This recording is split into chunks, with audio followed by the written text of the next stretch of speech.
இப்போ மீன் குழம்பு எப்படி செய்வதுன்னு அதுக்குள்ளே மசாலா ரெடி பண்ண போகிறேன்.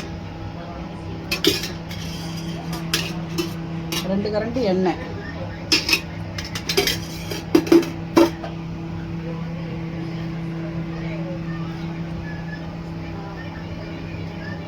கொஞ்சோண்டு பச்சை மல்லி, அது வாசனையாக இருக்கும், டேஸ்ட்டாக இருக்கும். போட்டு பாருங்கள், பண்ணி பாருங்கள், நல்லாயிருக்கும். கொஞ்சமாக படி சோப்பு,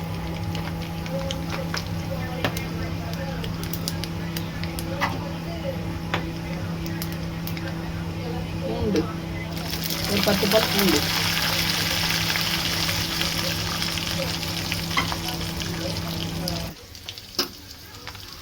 சின்னதாக ஒரு இஞ்சி துண்டு வதக்கிறதுக்கு.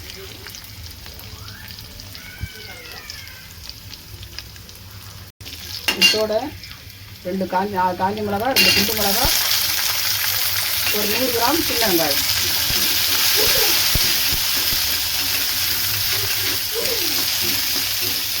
இதோட பெரிய வெங்காயம் 2 மீடியம் சைஸ் வெங்காயம்,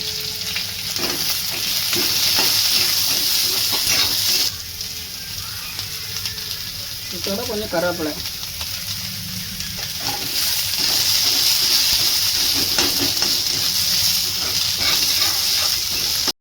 மிளகு ஒரு டீஸ்பூன், சீரகம் 1 டீஸ்பூன், 2 தக்காளி, பெரிய தக்காளி, 2 பெரிய தக்காளி சைஸ் தக்காளி.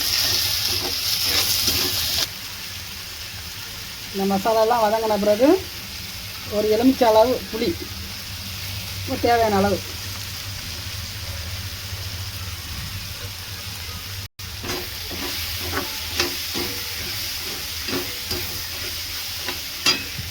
இதோட 1/2 டீஸ்பூன் மஞ்சள்தூள்,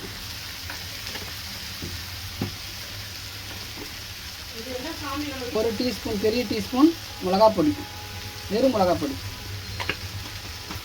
குழம்புத்தூள், குழம்புக்காக அரைத்தூள் 1 ஸ்பூன், பெரிய ஸ்பூன்,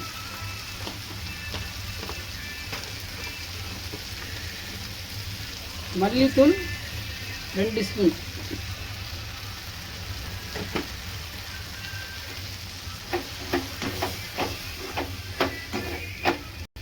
அடுத்தது தேங்காய், துருவன தேங்காய் 1/2 கப். அதாவது காஞ்ச தேங்காய், பச்சை தேங்காய் போடுறத விட காஞ்ச தேங்காய் போட்டால் நல்லாயிருக்கும், இன்னும் நல்லாயிருக்கும், குழம்பு டேஸ்ட்டு கொடுக்கும், சீக்கிரம் குழம்பு கெட்டு போகாது.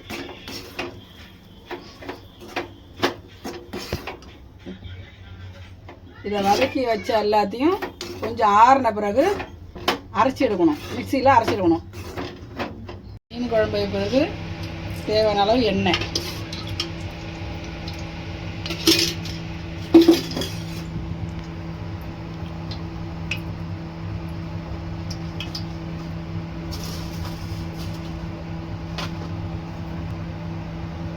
வெந்தயம் 1 ஸ்பூன், படி சோப் 1/2 ஸ்பூன்,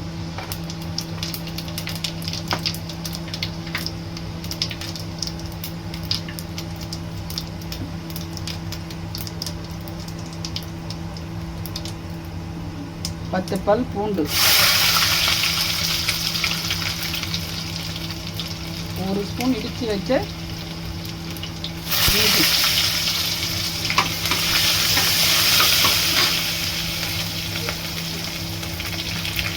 காஞ்ச மிளகாய், அடுத்து சின்ன வெங்காயம், கருவேப்பிலை 100 கிராம் சின்ன வெங்காயம்,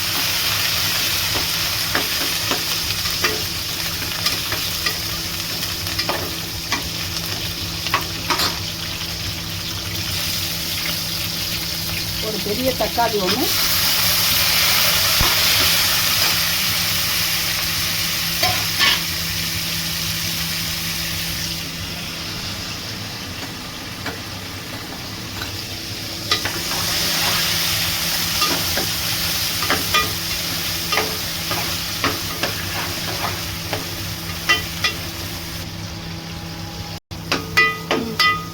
ரெண்டு பச்சை மிளகாய்,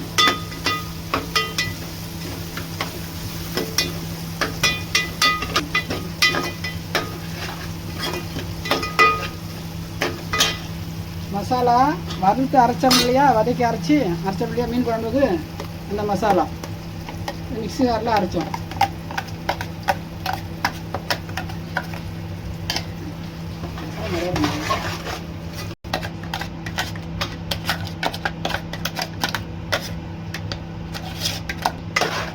ரெண்டு நிமிஷம் பச்சை வாடை போகிற வரலையும் ஃப்ரை பண்ணி விடணும், வதக்கி விடணும்.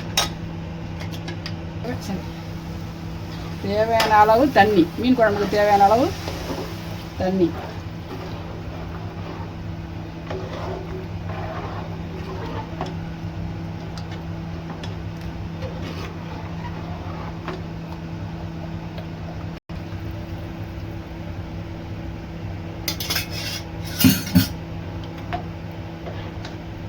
தேவையான அளவு மீன் குழம்புக்கு தேவையான அளவு தண்ணி ஊற்றியாச்சு. 10லேருந்து 15 நிமிஷம் கொதிக்கட்டும். அதுக்கு பிறகு மீன் போடலாம். இப்போ தேவையான அளவு உப்பு,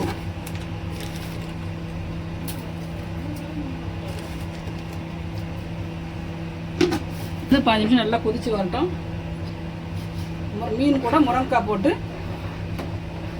குழம்பு வைப்போம், நல்லாயிருக்கும், சூப்பராக இருக்கும். வச்சு பாருங்கள், நல்லாயிருக்கும். நல்லா கொதிச்சு இதை பாருங்கள், நல்லா எண்ணெய் பிரிஞ்சு வந்துருக்குது. எண்ணெய் பிரிஞ்சு வந்த பிறகு இந்த முருங்கைக்காயை போடுறேன். முருங்கைக்காயை போட்டேன், முருங்கைக்காய் போட்டுக்கிறேன். ஒரு கொதிக்கு வச்ச உடனே மீனை போடலாம். ஏன்னா முருங்கைக்காய் போட்ட மீன் குழம்பு வச்சு பாருங்கள், நல்லாயிருக்கும். கொதிக்க ரொம்ப லேட் ஆகுது. முருங்கைக்காய் போட்டு 2 நிமிஷம் ஆயிடுச்சு. இப்போ மீன் போடுறேன். மீன் தலையை போட்டு தான் போட்டு குழம்பு வைக்கிறேன். ஏன்னா மீன் தலை தான் போட்டு குழம்பு, மீன் பொரிக்கிறதுக்கு வச்சுருக்கிறோம். அதனால் மீன் தலையை மட்டும் தான் போட்டு குழம்பு வைக்கிறோம்.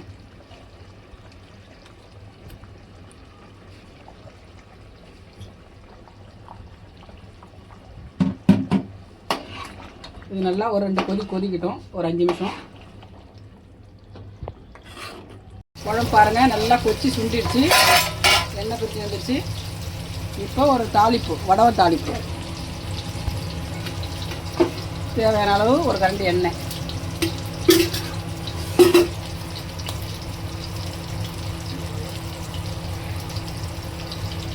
நல்லா எண்ணெய் சூடாகிடுச்சு. இப்போ பாருங்கள், வடகம் போடுறேன். வடகம் போட்டு தாளிச்சா குழம்பு நல்லாயிருக்கும். அது மீன் குழம்புக்கு நல்லா சூப்பராக இருக்கும்.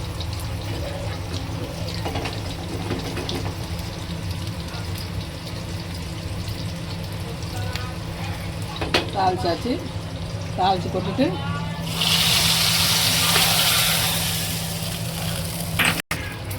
குழம்பு பாருங்கள், சூப்பராக நல்லா இருக்குது. நல்லா காரம் புளிப்பு எல்லாம் கரெக்டாக இருக்கும். மீன் பாருங்கள், இது